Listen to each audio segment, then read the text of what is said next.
Hello there! Welcome to episode 9 of the George Macy Imagery video series. Today, we're going to take an old topic with a different tact. We're going to talk about the first series of the Limited Editions Club a little bit more today, but we're also going to expand upon that slightly and talk about some Heritage Press exclusive versions of the same text and how they're different.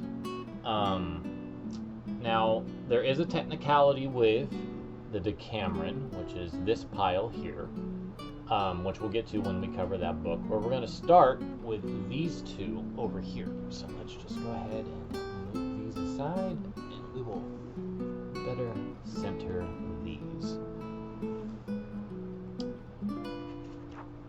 All right, so this is Leaves of Grass by Walt Whitman. The one on the right is the first series LEC issued in 1929. This is the second volume that the LEC ever put out. Kind of wild to think about. So this is the oldest book I have. The only one that is older is Gulliver's Travels, which I still have not acquired, hopefully soon. When money is in my favor.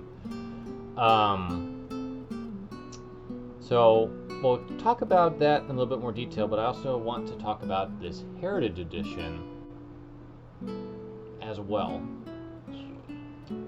Okay. So before we dive into the Heritage Edition, which has a couple interesting particularities about it, let's go ahead and talk about the LEC. I'm going to go ahead and read what the Quarto says about it while we look at the title page. It was introduced by Carolyn Wells. So to my knowledge, this is the first time a woman had any involvement with the Limited Editions Club. So at the very least, we can say that they did have women in there right from the very beginning, practically. This was printed by the printing house of William Edwin Rudge in Mount Vernon, New York, and designed by Frederick Ward.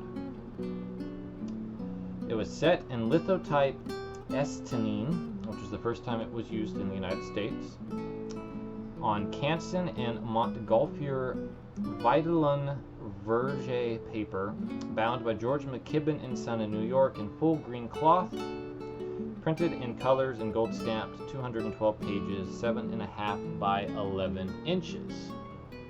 Now, Macy has a fairly lengthy little blurb about the creation of this book, which I'll go ahead and read. I made two serious mistakes in the planning of this book. The first was that I prepared an inadequate text. Utterly ignorant of the bibliography of Walt Whitman, I welcomed a Whitmaniac suggestion that we reprint the rare first edition. Now I wonder what service we render to anybody in reprinting a text which contains so little of Leaves of Grass. The second was that I asked Frederick Ward to design the book. And now I know that Fred was not the man to translate Walt into type. The binding and the pages of type are very, very pretty, and that is the trouble. That the barbaric yelp of Walt Whitman is hushed by the meticulous, delicate, charming, and inappropriate typography of Fred Ward. One of our first dozen applications for membership had come to us from the well-known wife of the president of one of America's largest banks. When she had Gulliver from us, she wrote a heart-warming letter of thanks for its beauty. When she had Leaves of Grass, however, she wrote a bitter condemnation of us because the binding cloth proved to be green. She had liked Gulliver because it was in brown, and only brown books would look pretty in her library.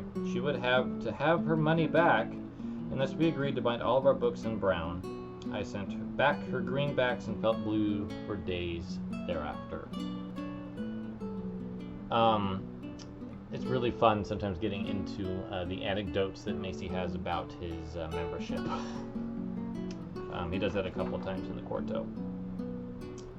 So, to address his first concern was that it's an inadequate text. And in terms of completeness, One could certainly argue that, because this is not all of Leaves of Grass in its final form, but I still think it is important to render the first edition of Leaves of Grass as a book in this level of preparation and consideration, because it's also important. Leaves of Grass is an evolution of a writer, of a poet. And you can go from here, the first edition, to the Deathbed edition, which is what the Heritage reprint is. And you can appreciate the evolution of Whitman as a writer, as a poet, by comparing the two side by side. So while Macy's definitely took that feeling of inadequateness to heart, I can't say that he is entirely right in that assumption from my perspective. I feel that the original Leaves of Grass is important in its own way, and it's good to see that it's here. In terms of the text, so let's actually jump into a poem here. So, much like the first edition, it starts with Song of Myself, and you can perhaps see what Macy means by Ward making the book just very pretty.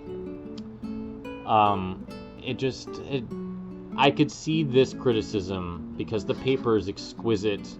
The text is printed so sharp and clear, and it's a really nicely designed font, but it doesn't feel very Whitman-y, does it?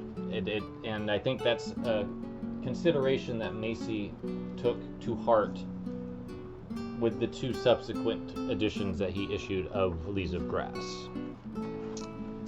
So there's no illustrations in this book, so we'll just go ahead and look at the colophon real quick.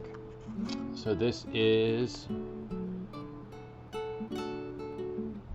one of 1,500 copies, number 859, and Frederick Ward did sign this one. So I am still very happy to have this book. I think it's a lovely, lovely edition of the first edition of Leaves of Grass. I do not have the second publication of Leaves of Grass that the LEC did, unfortunately. It is a little bit more on the expensive side due to the photographer that it features. The second LEC was the very first volume issued of the 14th series, so it was November 1942. It was introduced by Mark Van Doren, illustrated photographs by Edward Weston, and designed by George Macy. I won't get into the rest of it for now, but Weston's photographs are what kind of upped the price on that one, so it's a little bit more expensive to acquire than the first edition, and it's also the Deathbed. Much like the Heritage that was issued pretty close to the same time. I don't have a sandglass for this book, unfortunately, so I can't get into production details, but I can tell you that this is complete and unabridged. You can see it right there on the spine. You can also see down there the name Rockwell Kent. Probably one of the most famous book illustrators of his time, but one that was not frequently used by the Lim Editions Club or the Heritage Press. Kent only did one Lim Editions Club book in the entire run, which was Samuel Butler's Erewhon, which was part of the 5th series, and he illustrated that in color and line, and that was it. And then about a decade later we get this Leaves of Grass. Kent was a bit of a controversial figure back in the day, definitely more on the liberal side of things. I think he was involved with socialist movements, so Macy may have chose to back away from using him due to the mostly conservative membership.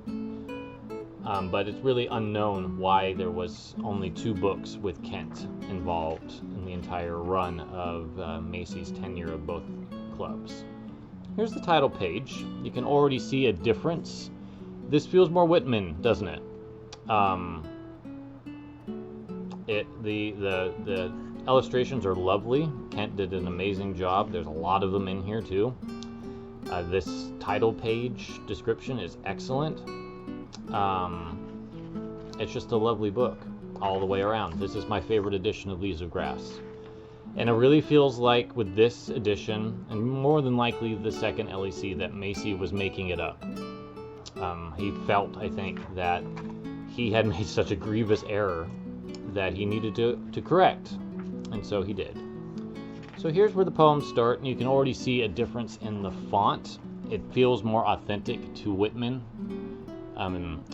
I used to have a reproduction of the first edition, and this is not too dissimilar from what that looked like in terms of the font. And Kent's illustrations are just throughout like this. And they're lovely. They're absolutely stunning pieces, just of various sizes in between the poems. So this feels more authentic. It feels more true to Whitman. It feels like this is what Macy felt Whitman would appreciate, and I think that it's not a bad call whatsoever. You can learn a little bit more about these books on the blog. I have done a comparison post between these two books. As I said, I'm so happy to have them both. This is probably my favorite Heritage original. And just having the second LEC just blows my mind. So, alright, let's move into our second book of this discussion, the Decameron. So the Decameron by Giovanni Boccaccio. And I do not speak Italian, so I apologize for the butchering of the author's name. So here's the Heritage, here's the LEC. Now, this is a special Heritage book. In fact, I forgot to mention it. So is this, which is actually kind of a funny coincidence. So let's just quickly touch on that before we move into the Decameron proper. There's 1,000 leather-bound, signed editions of Leaves of Grass. It is one of 3 Heritage Press books that were signed by the illustrator. The other 2 are Tom Sawyer and Huck Finn by Norman Rockwell. I do not know the indicator for finding the signed ones of those, but for Leaves of Grass, if you find one that's leather-bound, odds are good that it is signed. Mine is cloth. The Decameron was actually issued as a special edition LEC. And we'll go ahead and talk about that production detail, and then I'll talk to you briefly about the Heritage itself. So, S6, aka Special Publication 6. Now, prior to the Decameron, most of these were either The Dolphin, which was a little series of essays about the printing of books, as well as W.H. Wiggins towards a reform of the paper currency. This was the very first to be a work that fell within literature and to be given this designation. 2 more would follow, at least under Macy's ownership, which is The Wind in the Willows and The Grapes of Wrath. So these don't have an official series. They're just hanging out there all by themselves. With the Decameron, what they did is in contrast to the LEC, which had a brand new translation, this is the 1620 English translation, the very first one. That was done by a contemporary of William Shakespeare, but they don't name who it is. It also includes 2 tales that were omitted at that time. I do not know if this includes those tales or not. This was introduced by Edward Hutton, illustrated with woodcuts by Fritz Cradle, designed by George Macy. I'm not going to get into the LEC details because this is not the LEC, but he does add a little note at the end that says, "We had already published in 1930 a beautiful edition of the Decameron, but I thought it important to revive this earliest of English translations now that I had discovered it. I thought it important to print an edition from Fritz Cradle's delightful woodcuts." So this was issued as a special book outside of the regular annual series, to be purchased by those members who wanted it and rejected it by those members who did not. And if my memory serves me correct, there's 1,150 something of these that were printed for the LEC. And it doesn't look like this. It looks a little bit different. Let's go ahead and just, while we're sitting here, we'll do the LEC Decameron, which was the 7th book in the first series. This was newly translated by Francis Winoir, with an introduction by Burton Rasco, designed and decorated by T.M. Cleland, printed by A. Kolish, New York, set in monotype polyphilus and Blado italic, worthy signature special paper, bound by George McKibben & Son, New York, in full russet buckram with gold-stamped black leather labels, 2 volumes, 402 pages, 9 by 11.5 inches. Alright, that's all I'm going to need that for. Now, I do happen to have the sandglass and a letter of announcement for this Decameron, which is part of the reason why I bought it. So, for this edition, it is set in 12-point cloister on fine, mellow laid paper, 586 pages, size 7.5 by 10.25 inches. The binding is of linen worked with a Renaissance pattern in red.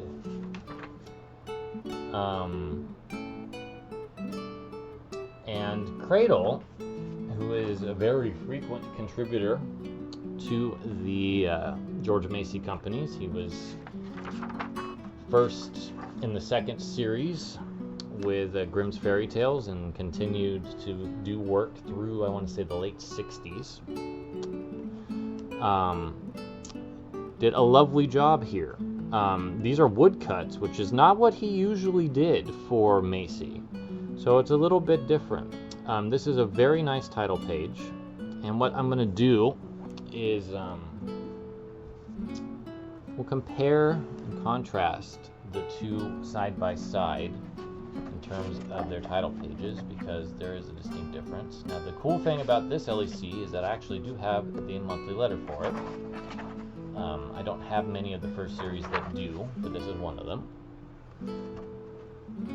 So here is both title pages, side by side. Both are decorated lovingly. Cleland was the master of the title page decorations. I'm probably going to do a spotlight video in the future with him just on his title pages, honestly, because they're so nice. I have 3 or 4 of his. But you can tell, like, this is almost the exact same situation with Leaves of Grass, where we had the first edition and the Deathbed edition, and Macy felt that there was an issue issuing the first edition. But here, it's almost the exact same situation. This is a brand new translation done for the LEC, while this is from the 1620s. So, it's basically the same deal, where you can compare and contrast the two editions against each other and see what that looks like. So let's go ahead and we'll just kind of dive into the first page. There's a lot of interest here, because both kind of had the same idea of how to illustrate this book in terms of its titles, or its first day designation. So both do this type of thing where there's a nice little decoration on the top. Cleland doesn't do much more than that. And they're also in color here, where everything's in black in this book. But Cradle does include illustrations within the text that are smaller, but that's an example there. And here's another one with, since the Decameron is somewhat lewd, there's some lewdness going on there. we'll get a little bit closer so you can see. And Cleland did a wonderful job with his illustrations as well. We'll go ahead and look at the second day as well, since that's what these are. And printed in a nice teal ink. Very pretty. Both of these are worthwhile to pick up, in my opinion. Both are delightful. I'm not in a huge rush to get the LEC of this Decameron because the heritage is really nice. But here is the colophon for the LEC. So this is 1098 of edition of 1500 and is signed by Cleland. The other big difference between the two is that the Heritage Decameron is one big book, and the LEC is 2 volumes, a little bit taller, but perhaps easier to handle when you're trying to read. The Heritage Decameron is actually a little bit, not as heavy as I thought it would be, but it's a lot thicker. So there you go. That is the end, for now, of all of the first series of the Limited Editions Club. Plus you got to see some Heritage Press exclusives, just quotes, of those books, that because the first edition of both of the LECs were never reprinted as a heritage. So for August, I had an idea.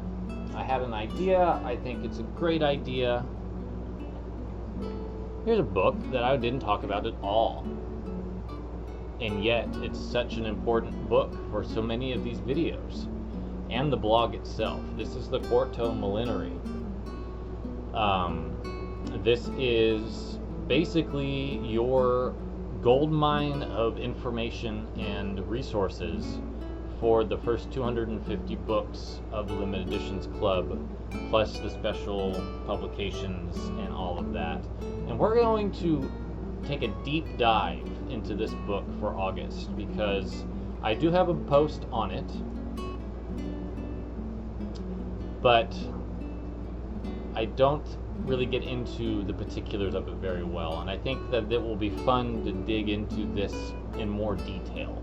So we'll do that in August. So I hope that you're looking forward to it, and I also hope that you enjoyed today's video.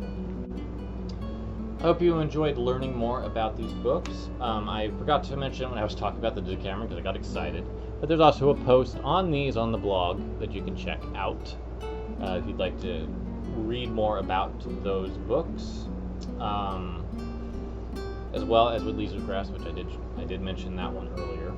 But both of these editions, for each of these landmarks of literature, I think Leaves of Grass is one of the most profound books I've ever read. I haven't read the Decameron yet, so I can't really get into detail. But I do adore both of these Leaves of Grass, and I do really enjoy both of these Decamerons. I think that they are wonderful books and do plenty to make themselves stand out from the crowd, especially within the canon. While Macy wasn't as big of a fan of Leaves of Grass the first round, I still think that it's worthwhile to look into picking it up. Because like I said, there is importance in having editions that are different in terms of the text inside, so you can see the evolution of either the author, in the case of Leaves of Grass, as well as how English has evolved between these two, because this is 1620, this is 1930, so very broad changes in how those books were considered and viewed by their translator. Really cool. So we'll see you next month for a look at the Quarto. Hope you're looking forward to it. And thank you so much for tuning in this month for the end of our LEC first series videos until Gulliver Travels is in my hands. And if everything goes well, I might be able to do this again, because there's also a Heritage exclusive of Gulliver's Travels that we can compare the LEC against. Till next month, friends, thank you so much again. Have a wonderful day. Take care.